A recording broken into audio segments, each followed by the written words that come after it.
It's obviously music. It makes me cry to think that I wouldn't do music. I'm one of them people where I have to be around people, I have to be doing something and I love music. So if I'm not doing something I don't enjoy, then there's no point for me. I didn't want to tell people that I did music because when people ask me, it's not a real subject. And everyone else is really clever, and all my sisters, they were all really clever doing maths and psychology, and I was only did music. So people go to me, "Oh, you do music? Do you know how hard it is?" Well, yeah, I know how hard it is, but I want to do it. I'm Charlie and I'm 20 years old and I'm an aspiring singer.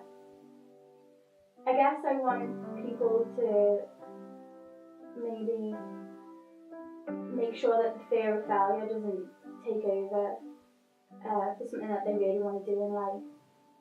Like, I really want to do music, but I'm my biggest critic. So I want people to realise that you can do anything you want.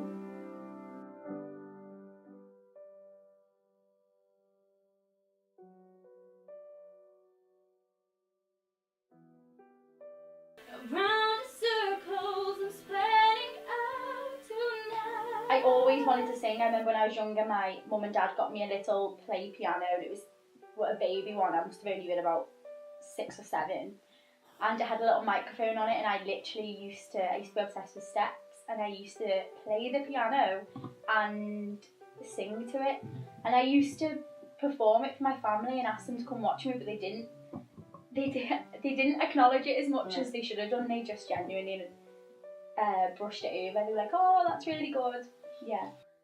When we went on holiday, and it was a massive holiday camp thing, and I had a massive karaoke, and my dad was like, just go up and sing, and I was like, no, I'm too nervous. So I made my sisters go behind me and dance. They all had microphones, but they didn't really sing. And we sang Respect by Aretha Franklin. Don't ask me why I chose that song. It's a hard song to sing. We were walking back to our holiday home, and these 3 men came up to me and were like, "You're the girl who sang, right? If I was your dad, I'd have rang Simon Cowell by now. You need to try and get in touch with people." Because my voice then was just, I could hit any note. Because I was so young, nothing affected me. I used to sing when I was younger all the time around the house. I used to want to go to Lip. I used to beg my mum and dad, "Can I go to Lipper? Can I perform?" When I went to Upton, I started to get bullied by Amanda, by my old best friend, and so it knocked my confidence, so I just stopped singing. I'd do it at home. I'd listen to music, and I'd only ever want to do music, but I wouldn't tell anyone I could sing. And then I did music in school in Upton and started to do more singing at assemblies. But by then I could notice my confidence had affected my voice. Like, it still has now to a certain extent. Hayley was tone deaf. She'd sing and I'd be like, "You are awful." She was so bad. But I never really used to sing much in front of her to begin with, because I was really I just shied away from it. I just tried to stay away from singing because I think I'm too scared. I criticise myself. I'm my biggest critic. And I'm also too scared of what other people think of me being because of the school I went to. And so in year 7 we were friends. We weren't like best friends. She'd be really nice to me and I'd get bullied then, so I was really shy. When I started to become really good friends, I think it was end of year 8, year 9, and we were in most classes together, and literally our personalities, we just hit it off. She knew, I think she sort of got a grasp that I was going through difficult times at home. I didn't tell her, but she just knew I was. I wouldn't invite people back to my house. From a young age, my mum had always been ill, very ill. But I'd only realised it when I was about, I think I must have been about 13 or 14 when I actually realised there was an issue. Anyway, she couldn't work anymore because she was far too ill, and I mean really ill. And so I didn't really care about school then. School to me was an escape really. But because I was getting bullied in school as well, I was that quiet. Like it was the worst time of my life. I just didn't want to speak to anyone.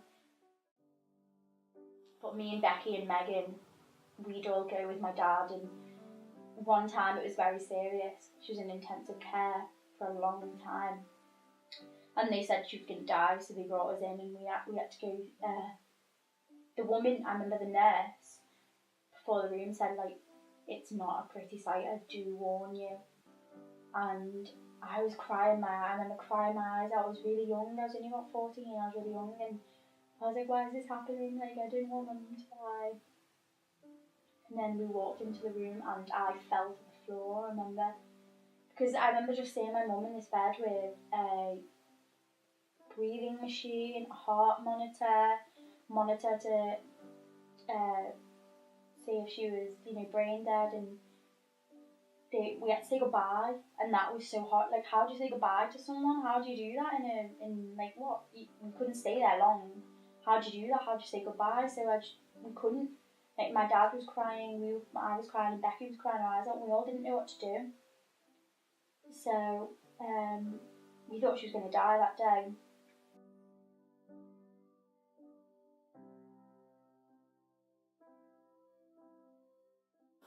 I remember going back to hospital like 3 or 4 weeks later, and my mum had opened her eyes, and I remember she was trying to speak to me. She couldn't speak because she'd been out for that long, and she had tubes down her mouth, so she couldn't breathe. But she was trying to say something to me, and I'd had my hair done. She was trying to say, like, you look nice, and I could see her trying to do that. She got on the mend after that for a while, and started to get better. She got her own flat again.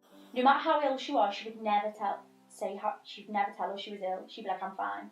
You could tell she was really ill, like she's dying, but she'd be like, I'm fine, baby. And I remember one time I got a cold, or I was being sick, and she came over to mine, even though she couldn't walk, and brought me food just to make me feel better. And I was just like, oh, you're such a good mum. And she'd have weeks where she'd be off and she'd get really ill, and no matter how many times I tried to tell my mum, like, why are you doing this to yourself? Why can't you just get better? By then I'd quit school because it had just all come over me too much. I quit school because I didn't know what I wanted to do, and so I'd go sit at my mum's with her, and she'd be really ill, and I only told Hayley. Hayley came round, we were going out, and Hayley was the only one who saw my mum drunk. The only one. And my mum got into an argument with me and Hayley because we were in her flat getting ready. Me and Hayley used to be really naughty and lie and say we were going out, we were going to lads' houses, we used to go to my mum's house. So my mum got into an argument with me and Hayley. And so Hayley saw that side, so that's why I was so close to Hayley, because she saw that side of my mum. No one else knew, couldn't tell anyone else. I genuinely looked up to her. Like, she was such a good friend to me. Even when I was really down, she could find something so happy about. Like, even if she's had a really bad argument with someone, she'd still be so happy. And I'd be like, how are you happy? And she'd be like, well, do you know what, if I'm going to be sad, why be sad? Why be sad, Charlotte? When she found out I quit Birkenhead Sixth Form College, she went mad at me, like, you need to do music. So she was the one who forced me to sign up for Liverpool Media Academy. And then I did the audition and got into Liverpool Media Academy. And I didn't speak to Hayley for that 2 weeks because I was working a lot. And so she went to Matthew Street Festival, and the next day, me and my sister, I finished work, and me and my sister, she came back from uni, so we went out for a meal, and we were walking back from the road to mine, and I got a phone call off my friend Lucy Charles, who was saying, Charles, has Hayley died? And I was like, I thought it was a joke. I was like, no, like, she's messing with you, Hayley's done something here. So I was like, no, don't, just ignore it. Yeah. And then so I carried on walking, and then Becky was like, no, it'll be nothing.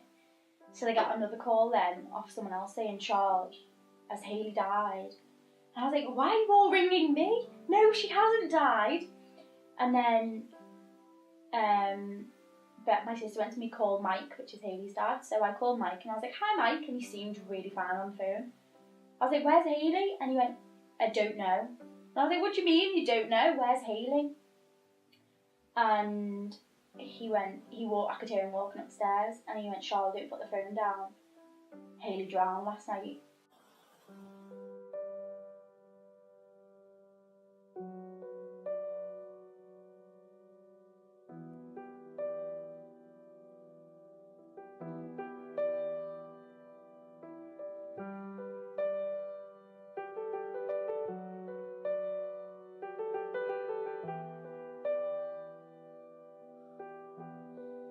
Happy, bubbly and the perfect friend. That's how her loved ones have described Hayley Holmes. Now fears are growing for her boyfriend, 21-year-old Robbie Crofts.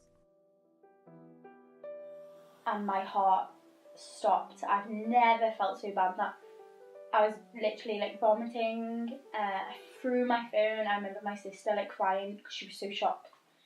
And so my dad had to come pick us up, and that night was the worst night of my life.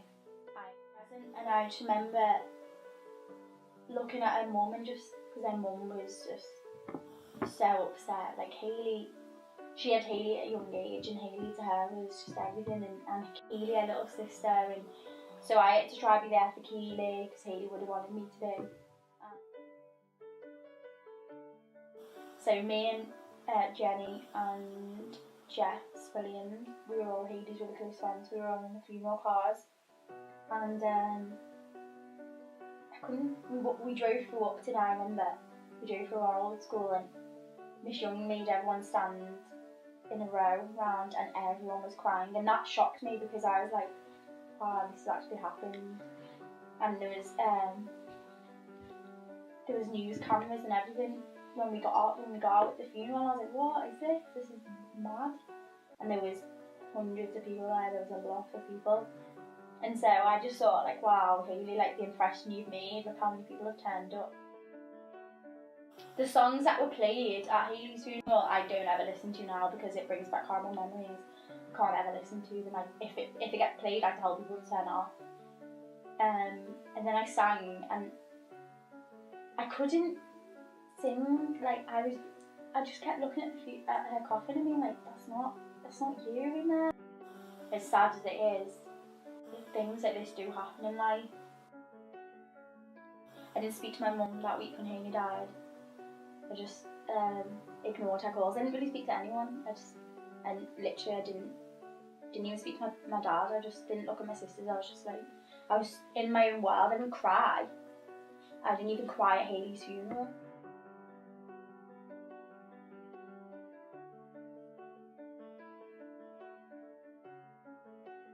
It was 2 days after Hayley's funeral. I was getting ready to go back to work. I was getting ready about 6 in the morning, and my dad came upstairs and he was crying. I was like, why are you crying? Because I didn't go on with my dad, so I was like, why are you crying? He was like, your mum passed away this morning.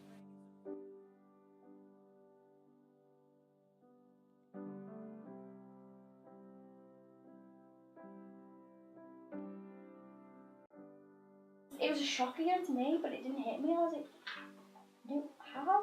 I spoke to her like 2 weeks ago, like she was fine.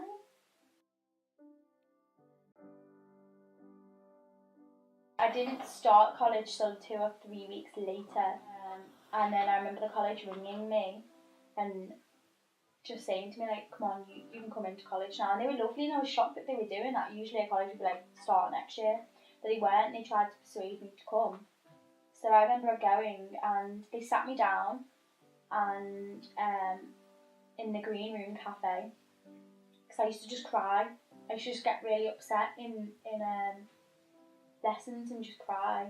And then she took me through counselling on the odd lunch times, and it would just affect me because my confidence would be so low. I wouldn't sing. I went to music college. My whole thing was about singing, and I couldn't bring my whole personality out because I just didn't know, I didn't want to, like nothing was pushing me there. I'd still cry, I'd be so upset about it, it would affect every decision I made. And I had really bad depression, went to the doctors. And even my family would be like, come on, you've got to get over it now. It's happened a year and a half ago, 2 years ago now, you have to get over it. And I just couldn't get over it. Every lunchtime, I'd go sit with the man and he'd talk me through everything. And my teachers would be like, you know, like, you've done so well coming in. And my classmates would be like, oh my God, I'm so proud of you for coming in. Like, if that happened to me, I wouldn't be able to do it. But I also think it's made me more motivated to do music because I've had so much happen to me from such a young age. And I'm not comparing it to everyone because everyone has problems, but I have had a lot. It's where I can write. In college I can write really deep music and lyrics, and that's where a good lyric writer comes from, because everyone can sort of relate to the music. If you can write something that people can relate to, then it's a good song. So I'd say that's where I've got my ability to write lyrics from. And then when it got towards the end of our college, my confidence was it was sky high. And our shows, and Ricky Tomlinson came up to me and was like, oh, you've got a lovely voice, like, wanted me to sing in the green room. They kept asking me to sing in the green room, and I think it opened my eyes again for music. It really got, I really wanted to do music from there, but I didn't know how to get into it, because music, you don't need a degree, you don't have to have any qualifications in music, you just have to know people. It was actually Megan, my sister, who told me to apply for the London Institute. Now it's where Paloma Faith and Lloyd Cassie and all of them went, and there's only like 6 people in my class. And I thought, oh my God, I'm not going to get this. So I went down to London, and it was actually really hard, the audition. I was really nervous. And so I sang for him, and he was like, you're so nervous, stop letting it take over you. And then he was like, straight away, he was like, we want you, we've given you a place here. If I do make it, which I hope I do, I will be like, people criticise me for everything, and I'm going to be so hard-faced, like, I will be criticised on my looks, on my voice, my ability, but I've just got to push over that and just believe. I always wanted to sing, I really have a voice. School to me was an escape. I know how hard it is, but I want to do it. Why be sad? Why be sad, Charlotte? I just literally listen to music and I shut everything out. If you can write something that people can relate to, then it's a good song, because it's life. Look, you just take everything with a pinch of salt.